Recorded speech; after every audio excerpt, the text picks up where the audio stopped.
This video continues the section called Vertex Form Quadratic. It's section 2 in your Unit 4 and 5 flipbook. We've already finished the top flap and we're going to move on now to the bottom flap. We've already figured out how to find the vertex with a quadratic and vertex form. And what does A do? What does H do? What does K do to the graph?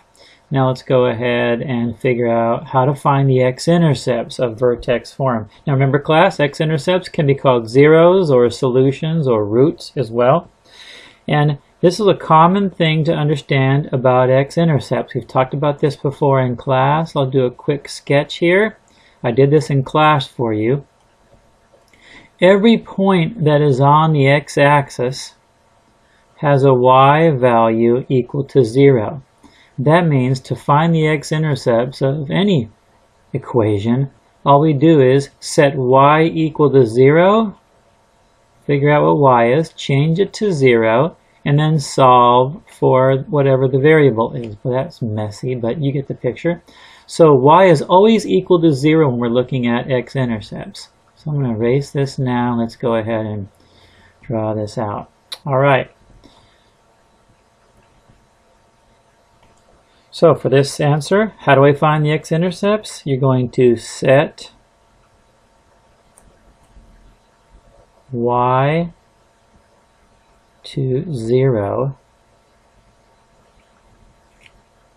Let's go ahead and write the word 0. Set y to 0 and solve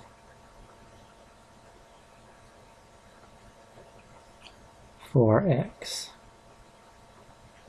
Set y to 0 and solve for x. And let's put our explanation as to why.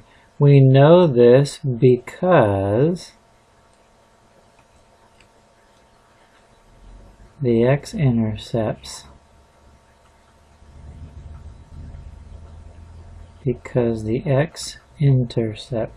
will always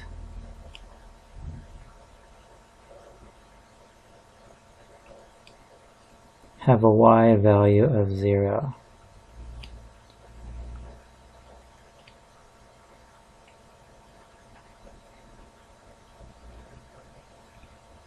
A y value of 0. Let me kind of correct that. It kind of got a little bit messy here. Let's see if I can correct that a little bit.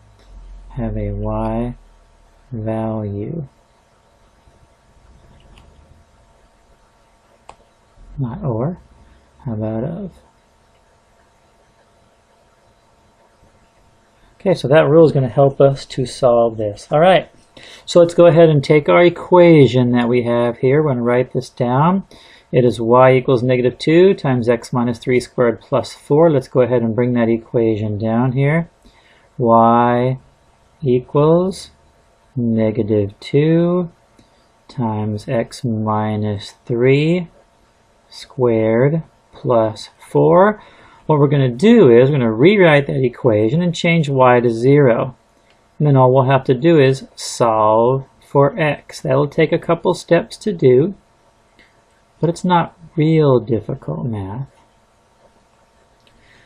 Basically what we have to do is get the x value all by itself. That's how we solve for x. Get x by itself and we'll find the value of x. We're going to go ahead and use our Algebra 1 skills, or Integrated Math 1 skills.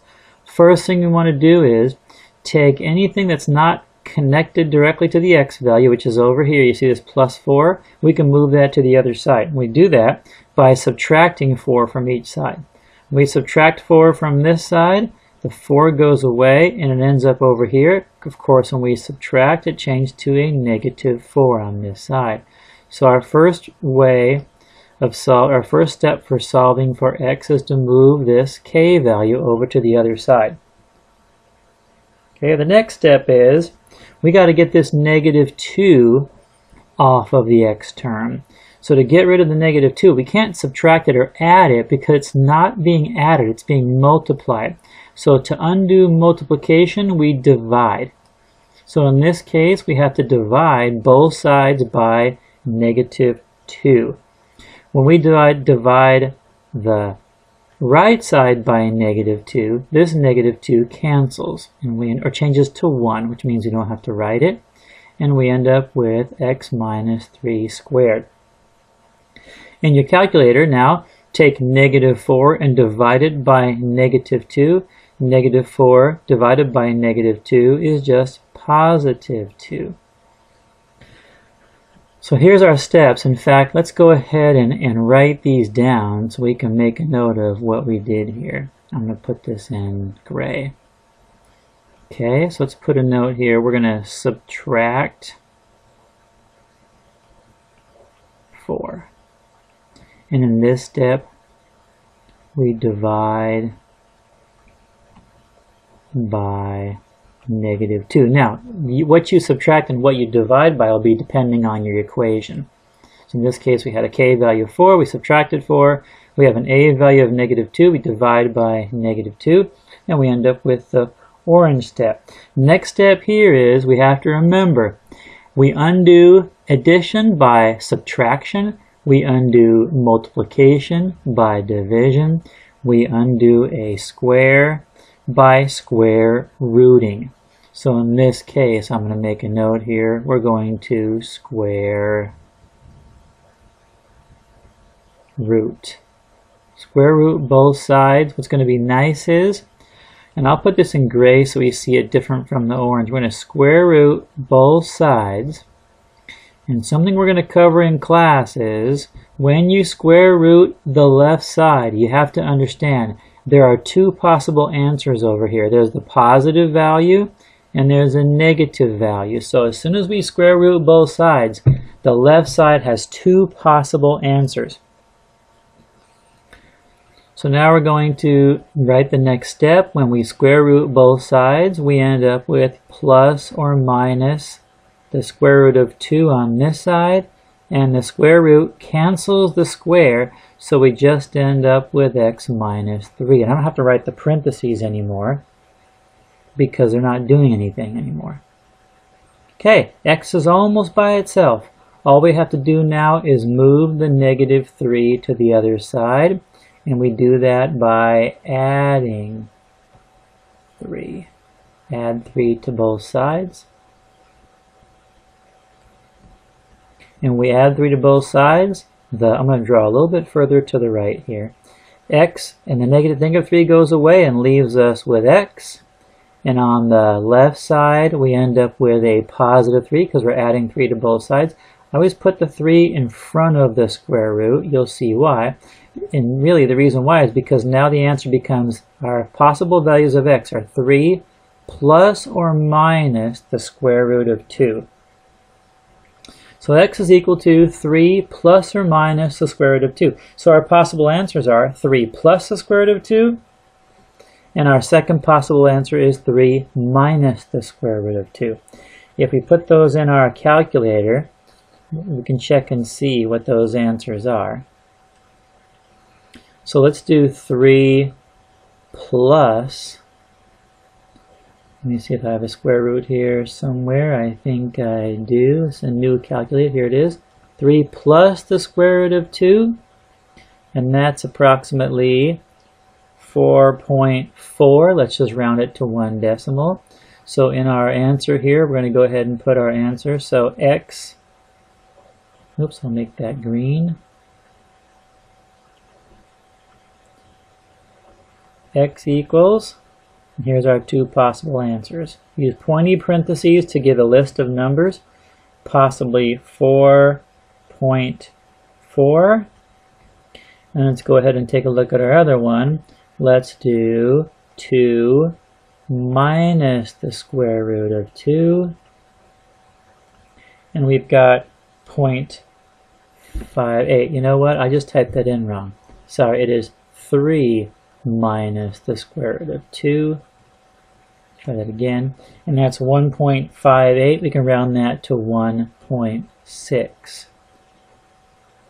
So our other answer is approximately 1.6. And actually, to be technically correct, class, we should actually not write equal sign. We should write approximately. And there are our x-intercepts, 4.4 and 1.6.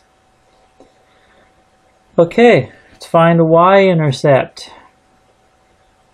The y-intercept is found almost the same as the x-intercept. Only now, let's think about our graph. Anything on the y-axis has an x value of 0.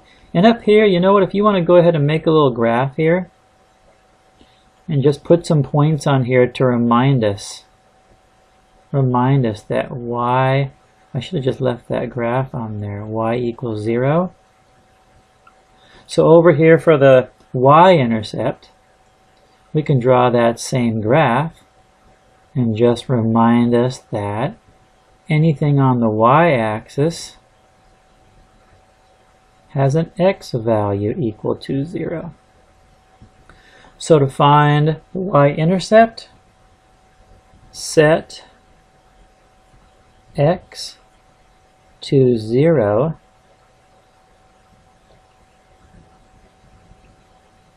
Set x to 0, let me make that a little clearer. Again, apologize for my writing. Set x to 0 and solve for y. And solve for y. And this is because, why does this work? Because the y-intercept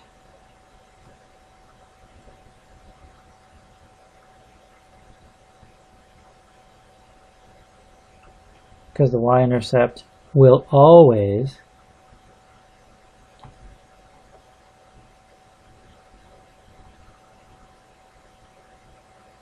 have an x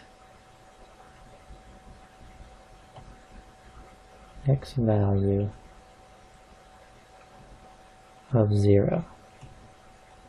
So another trick we have to find a y-intercept. This is actually pretty easy to do for a vertex form. Let's go ahead and write our equation again. Y equals -2 times x minus 3 squared plus 4. What we're going to do now is plug in an x value of 0. So y equals -2 times 0 minus 3 squared plus 4. Let's solve the parentheses first. So we've got y equals -2. 0 minus 3 is -3 squared plus 4. We can go ahead and square this value. I'm going to run out of room here. Let me see if I can fit this in. Y equals -2. -3 squared is 9 plus 4. And let's go ahead and finish this up. -2 times 9 is -18 plus 4. -18 plus 4 is -14. And so let's put our final answer here. So the y-intercept, we're going to abbreviate that, y-int. So the y-intercept is, let's go ahead and write the coordinate. It's 0, -14. So these two have a lot in common. X-intercepts are found by changing y to 0 and solving for x. Obviously that's a little more difficult process, but not too bad. And then finding y-intercept, the y-intercept, set the x value equal to 0 and solve for y. That is the last thing we need to know about vertex form quadratics.